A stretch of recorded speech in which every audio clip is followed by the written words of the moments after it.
Praise the lord. మన ప్రభువును మన రక్షకుడైన యేసుక్రీస్తు వారి ఉన్నతమైన నామంలో మీ అందరికీ మా హృదయపూర్వక వందనములు. ఈ యొక్క ఆదరణ వాక్యము మీకు దీవెనకరంగా ఉందని నమ్ముతున్నాము. కనీసము ఈ వాక్యమును ఒక 10 మందికైనా షేర్ చేయగలరని దేవుని పేరట మనవి చేసుకుంటున్నాము. ఈ రోజు దేవుని వాక్యము కాబట్టి నీవు నీ దేవుని తట్టు తిరగవలెను, కనికరమును న్యాయమును అనుసరించుచు ఎడతెగక నీ దేవుని యందు నమ్మిక నుంచుము. హోషేయ గ్రంథము 12వ అధ్యాయము 6వ వచనం. So you by the help of your God return hold fast to love and justice and wait continually for your God. Hosea chapter 12:6. ఈ రోజుకు గాను మహోన్నతుడైన దేవుడు మనకు అనుగ్రహించిన వాక్య భాగమును బట్టి ధ్యానించుకుందాము. ప్రభునందు ప్రియమైన సహోదరి సహోదరులారా, ఇప్పుడైనా ఆలస్యం చేయకుండా సర్వ సృష్టికర్త అయిన దేవుని వైపు తిరగండి. మీరు అనుభవిస్తున్న శ్రమల నుండి విడుదల పొందాలి అనుకుంటే, మీరు ఎదుర్కొంటున్న నష్టాల నుండి బయటపడాలి అంటే, మీరు పోరాడుతున్న పోరాటంలో విజయం సాధించాలి అంటే, మీకున్న బలహీనత నుండి విడిపించబడాలి అంటే, మీరు చేయాల్సింది దేవుని తట్టు తిరగడమే. మనిషి అనేక సార్లు దేవుని వైపు నుండి తన ముఖమును త్రిప్పుకుంటాడు. కొంచెం బలం రాగానే, కొంచెము పటిష్టత రాగానే, కొంచెం ధనం రాగానే, అన్ని అనుకూలంగా ఉండగానే మనిషి దేవుణ్ణి మర్చిపోతుంటాడు. అయితే దేవుణ్ణి మర్చిపోవడం వలన, దేవుణ్ణి తృణీకరించడం వలన దేవునికి వచ్చిన నష్టం ఏమి లేదు, మనిషికే నష్టం. ఎప్పుడైతే ఒక వ్యక్తి తన బలాన్ని నమ్ముకొని, తన సొంత జ్ఞానాన్ని నమ్ముకొని, తన తెలివిని తేటలను విశ్వసిస్తూ తన స్వలాభం కోసం దేవుణ్ణి తృణీకరించే ఏదో ఈ లోకంలో గొప్ప అవ్వాలని సాధించాలని ప్రయత్నిస్తాడో అప్పుడు మనిషి యొక్క పతనం అనేది స్టార్ట్ అవుతుంది. సమస్యలను ఎదుర్కొంటాడు, ఓటములను చూస్తాడు, భయంకరమైన ప్రతికూలమైన పరిస్థితుల్లో నుండి ప్రయాణిస్తాడు. ఈ రోజున బహుశా నీవు ఇటువంటి పరిస్థితుల్లోనే ఉన్నావా? నీ జ్ఞానమని, నీ ప్లాన్స్ అని, నీ తెలివని టైం లేక ఈ లోకం వైపు చూస్తూ నడుస్తున్నావా? అందువల్లనే నీవు ఈ రోజున బహుశా శోధనలో ఉన్నావేమో, బలహీనత నిన్ను వెంటాడుతుందేమో, భయము నీ హృదయంలో ఉందేమో, ఏం చెయ్యాలో, ఎటు వెళ్ళాలో, అసలు ఫ్యూచర్ ఏంటో అర్థం కాక సతమతం అవుతున్నావేమో. కాబట్టి దేవుని వైపు తిరుగు అని ఈ రోజు వాక్యము నీతోనే నేరుగా మాట్లాడుతుంది. హోషేయ భక్తుడు అంటున్నాడు, నీవు నీ దేవుని వైపు తిరగాలి, కనికరమును న్యాయమును అనుసరించి ఎడతెగక నీ దేవుని యందు నమ్మిక ఉంచాలి అని ఇశ్రాయేలీయులకు తెలియజేస్తున్నాడు. ఇశ్రాయేలీయులు ఐగుప్తు నుండి వచ్చాక వారిలో తెలివితేటలు పెరిగిపోయి వారు దేవుణ్ణి మర్చిపోయి అన్య దేవతలను ఆరాధిస్తూ తమ సొంత నిర్ణయాలు తీసుకుంటూ జీవిస్తున్నారు.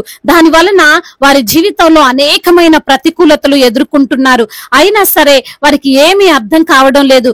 కొందరు ఉంటారు కదండి, దేవుణ్ణి త్రోసివేస్తారు, అన్ని వచ్చాక దేవుణ్ణి తృణీకరిస్తారు, అన్య దేవతలను పూజించడమేమో గాని తమ కుటుంబాన్ని పూజిస్తారు, తమ కుమారుల్ని పూజిస్తారు, తమ బిడ్డలను పూజిస్తారు, తమ వ్యాపారాన్ని పూజిస్తారు, ఉద్యోగాన్ని పూజిస్తారు, అనగా విగ్రహంగా వాటిని కలిగి ఉంటారు.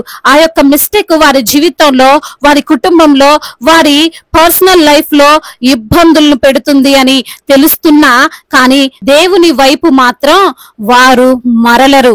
ఏవో కుంటి సాకులు చెబుతూనే ఉంటారు, ఏదో విధంగా దేవుణ్ణి నిర్లక్ష్యం చేస్తూనే ఉంటారు, నేనే కరెక్టు అని అనుకుంటారు, దైవజనులను నిందిస్తారు కూడా. అయితే వాక్యము ఇశ్రాయేలుతో ఇలాగే చెబుతుంది. కాబట్టి మారండి, ఇప్పటికైనా తప్పు తెలుసుకోండి, దేవుని వైపు తిరగండి అని. యాకోబు మొదటి నుండి తమ యొక్క సొంత జ్ఞానమును వాడాడు. తన అన్నని మోసం చేశాడు, తండ్రిని మోసం చేశాడు, నేనే గొప్ప అని అనుకున్నాడు. కానీ చివరకు ప్రాణ భయముతో పారిపోయే పరిస్థితి ఏర్పడింది. ఆ ఒంటరితనములో దేవుడితో పెనుగులాడి, దేవునికి లోబడి, దేవుని ద్వారా ఆశీర్వాదం పొందుకొని జీవించాడు. ఈ రోజున ఈ మాటలు వింటున్న ప్రియమైన సహోదరి సహోదరులారా, ఒక్కసారి మీ జీవితాన్ని కూడా పరీక్షించుకోండి. కొన్నిసార్లు తెలుసో తెలియకో యాకోబు వలె, ఇశ్రాయేలీయుల వలె మన యొక్క నిర్ణయాలు, మన యొక్క ప్రవర్తన ఉంటుంది. అందుకే ఈ యొక్క ఒంటరితనం, అందుకే ఈ సమస్యలు, అందుకే ఈ బలహీనతలు. వాటి నుండి బయటపడాలి అంటే దేవుని వైపు తిరగాలి.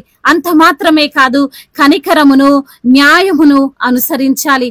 వెంటనే బహుశా నీవు దేవుని ఆశీర్వాదాలు చూడలేకపోవచ్చు, అయినా సరే దేవునితో పెనుగులాడుతూనే ఉండాలి. ఎడతెగక దేవుని యందు నమ్మిక ఉంచాలి. ఇలా చేస్తే మనము యాకోబు వలె తప్పకుండా ఆశీర్వాదములను పొందుకుంటాము. ఈ రోజున మన ఎదుట ఉన్న బలహీనత, కష్టము, శోధన, మానసిక రుగ్మతలన్నిటి నుండి విడుదల పొందుకుంటాము. కాబట్టి ఇప్పుడైనా దేవుని వైపు తిరిగి నమ్మకముతో, విశ్వాసముతో జీవించుదాం.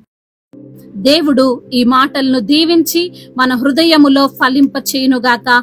వాక్య భాగమును బట్టి ప్రార్థించుకుందాము. ప్రతి ఒక్కరు కూడా ప్రార్థనలో ఏకీభవించగలరు. ప్రార్థన. మహాశక్తి సంపన్నుడా, మహోన్నతుడా, గొప్ప తండ్రి, మీకు వందనాలయ్యా, స్తోత్రాలు ప్రభా. నీవు ఉన్నవాడవయ్యా, అనువాడవు ప్రభా. మమ్మల్ని ఎంతగానో ప్రేమించే దేవుడవు. మా పైన మీ యొక్క కనికరమును, మీ కటాక్షమును, మీ యొక్క తండ్రి ప్రేమను కుమ్మరించే దేవుడవు ప్రభువా. అవునయ్యా, మీ యందు విశ్వాసం ఉంచాలని, మీ తట్టు మేము తిరగాలని, మీ యందు నమ్మకం ఉంచాలని, తద్వారా మేము ఆశీర్వాదములను, దీవెనలను మా జీవితంలో పొందుకుంటామని అయ్యా మరి తండ్రి యాకోబును తండ్రి మీరు జ్ఞాపకం చేసి ప్రభువా, మీ తట్టు తిరిగితే ఎన్నో ఆశీర్వాదాలు మరి పొందుకుంటామని తండ్రి మాకు జ్ఞాపకం చేసి ప్రభువా మమ్మల్ని తండ్రి సరిచేసి బలపరిచినందుకు వందనములు. ఎందరైతే బిడ్డలు ఈ రోజున వాక్యమును విని ప్రార్థనలో ఏకీభవిస్తున్నారో ప్రతి బిడ్డను మీరు పేరు పేరున దీవించండి అయ్యా, ఆశీర్వదించండి, బలపరచండి. మీ కృప చేత వారిని నింపండి ప్రభా. మీ యొక్క దీవెనలను వారిపైన కుమ్మరించండి తండ్రి. అయ్యా, ఏ ఏ సమస్యలతో, ఇరుకులతో, ఇబ్బందులతో, శోధనలతో ఉన్నారో ప్రభా, మీ సన్నిధిలో మొరపెడుతున్నారో వారి మొరకు తండ్రి మీరు చెవియొద్దండి ప్రభా. అయా మరి తండ్రి బిడ్డలకున్న అనారోగ్య సమస్యలు, శారీరక రుగ్మతలు, బలహీనతలు అన్నిటి నుంచి కూడా విడుదల దయచేయండి. శాంతిని, సమాధానాన్ని వారికి దయచేయండి. వారికి వచ్చిన రోగము నుండి విడుదల దయచేయండి. ఐసీలో ఉన్నటువంటి ప్రతి బిడ్డను మీరు తాకండి అయా. ఇప్పుడే తండ్రి బిడ్డలకు సంపూర్ణ ఆరోగ్యాన్ని దయచేసి మీ సన్నిధిలో సాక్షులుగా వారిని నిలవబెట్టండి. ఆర్థిక సమస్యలను కొట్టివేయండి. అప్పుల భారాలన్నిటి నుండి కూడా విడుదల దయచేయండి. అప్పు తీర్చుకునేటువంటి తెలివిని, జ్ఞానాన్ని దయచేయండి. వారు కష్టపడుతుండగా కష్టానికి తగినటువంటి ప్రతిఫలమును వారికి దయచేయమని వేడుకుంటున్నాము తండ్రి. తలగా ఉంచుతాను గాని తోకగా ఉంచునన్న మీ వాగ్దానం వారి జీవితంలో నెరవేర్చండి. కుటుంబములో సమాధానము లేనటువంటి స్థితి, భార్యాభర్తల మధ్య విభేదాలు, అన్నదమ్ముల మధ్య విభేదాలు, ఆస్తి తగాదాలు, ఒకరంటే ఒకరికి పడని ఆలోచనలు, వాటన్నిటి నుండి కూడా విడుదల దయచేయండి. కుటుంబములో శాంతిని, సమాధానాన్ని, నెమ్మదిని దయచేయండి.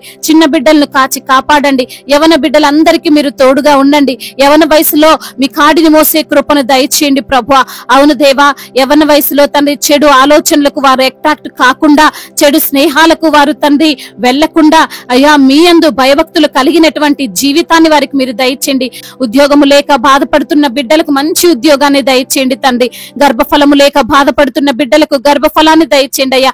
గర్భిణీ స్త్రీలను దీవించండి అయ్యా. తల్లి బిడ్డలకు అయా క్షేమాన్ని దయచేయండి తండ్రి. ఇప్పుడే పుట్టిన బిడ్డలను కూడా మీరు దీవించండి అయ్యా. మంచి ఆరోగ్యవంతులుగా తల్లిని, బిడ్డను తండ్రి మీరు నిలవబెట్టమని వేడుకుంటున్నాము తండ్రి. అయ్యా అదే విధంగా బిజినెస్ చేస్తున్న వారిని దీవించండి. చేతి పని చేసుకున్న వారిని ఆశీర్వదించండి. ఎటువంటి నష్టాల బారిన వారు పడకుండా మీ యొక్క కృప చేత వారిని నింపమని వేడుకుంటున్నామయ్యా. అధికారులకు మీరు తోడుగా ఉండండి. సమయోచితమైన జ్ఞానమును వారికి దయచేయండి ప్రభా. మంచి పాలన వారు పాలించుటకు సహాయము దయచేయండి. మీ యొక్క చిత్తానికి లోబడే మనస్సును దయచేయండి ప్రభా. మా భారతదేశాన్ని దీవించండి. సమాధాన దేశముగా, ప్రేమ కలిగిన దేశముగా, అయా నీతి న్యాయములు కలిగినటువంటి దేశముగా మా భారతదేశాన్ని మీరు అభివృద్ధి పరచమని వేడుకుంటున్నామయ్యా. దైవజనులందరికీ మీరు తోడుగా ఉండండి. సువార్థికులను మీరు బలపరచండి. మిషనరీస్ ని మీరు దీవించండి ప్రభా. అయ్యా వారు ఎంతో ప్రయాస పడుతుండగా ప్రభునందు ప్రయాస వ్యర్థము కానేరదంటున్నావు ప్రభా. అట్టి రీతిగా వారిని మీరు ఆశీర్వదించండి.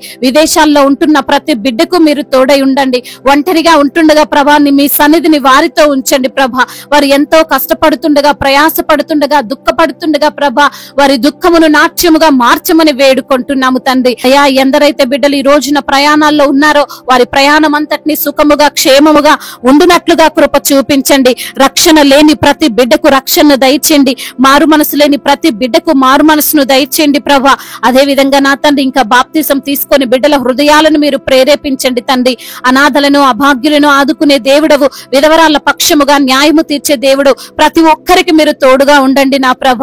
అయా తండ్రివైన దేవుడవు తండ్రి, తల్లిలాగా మమ్మల్ని ఆదరించే దేవుడు ప్రభ. ప్రతి ఒక్క బిడ్డను మీరు బలపరచమని, ధైర్యపరచమని, విశ్వాసముతో నింపమని వేడుకుంటున్నాము తండ్రి. ఇంకా తండ్రి అయా చెప్పుకోలేనటువంటి బాధతో, విరిగి నలిగిన హృదయముతో ఎందరైతే బిడ్డలు ఉన్నారో ప్రభ, అయా వారి యొక్క మనవులను, వారి యొక్క హృదయ వేదనను తీర్చమని బ్రతిమిలాడుకుంటూ, మరి తండ్రి ఇంతవరకు చేసిన ప్రార్థన అంతటిని మీ పాద సన్నిధిన చేర్చుకోమని, మానాథుడు, సర్వశక్తిమంతుడు, సజీవుడు, బలవంతుడైన నజరేయుడైన యేసుక్రీస్తు వారి శ్రేష్టమైన ఉన్నతమైన నామంలో ఈ ప్రార్థనను అడిగి వేడుకొని పొందుకొని ఉన్నాము మా ప్రియ పరలోకపు తండ్రి. ఆమేన్. ఈ రోజు పెళ్లి రోజు మరియు పుట్టినరోజు జరుపుకున్న వారందరినీ దేవుడు దీవించి సకల మేలులతో, సకల ఆశీర్వాదములతో, కృపాక్షేమములతో, శాంతి సమాధానముతో, మెండైన దీవెనలతో దేవుడు మిమ్మల్ని నింపునుగాక. మీ యొక్క ప్రార్థన అవసరతలను మాకు తెలియజేయగలరు. మీ కొరకు మేము తప్పక ప్రార్థిస్తాము. మొదటిసారిగా మన యొక్క ఆదరణ వాక్యం చూస్తున్నట్లయితే తప్పకుండా సబ్స్క్రైబ్ చేసుకోగలరు. ఈ వాక్యం మీకు ఆశీర్వాదకరంగా ఉండినట్లయితే అనేకులకు కూడా ఈ వాక్యాన్ని పంపి మీరు కూడా దేవుని యొక్క రాజ్య సువార్తలో పాలిభాగస్తులు కావాలని దేవుని పేరిట మనవి చేసుకుంటున్నాను. May God bless you all. దేవుడు మిమ్మల్ని దీవించి బలపరిచి స్థిరపరచునుగాక.